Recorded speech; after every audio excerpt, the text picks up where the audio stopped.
कृष्णचंद्र हेम्ब्रम ये OPSC 2024-25 advertisement रे 185 rank रे अछि। एथिपाई मु प्रिपरेशन स्टार्ट करी मोर ग्रेजुएशन टाइम रो, किंतु सेते बेले एते सीरियस प्रिपरेशन नथिला, जेहेतु एटा मोर प्रथम प्रयास थिला, तेणु मते टिके अधिक परिश्रम करबा को तो पड़ी। आउ एमती भी मु जॉब रे थिली, जॉब सहित प्रिपरेशन करबा टिके कष्ट साध्य थिला। तथापि मोर प्रथम अटेम्प्ट रे इसी मु बहुत खुशी अछि।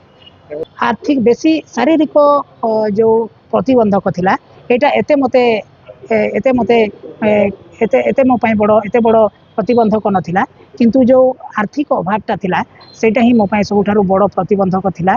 कारण +2 पर्यंत आमे मागणा रे पाठ पढुतलु, किंतु ग्रेजुएशन टाइम रे हमको टंका दरकार हुए। बाहर भुवनेश्वर भलिया गोटे सहर रे चलिबा बिना अर्थ रे बहुत कष्ट।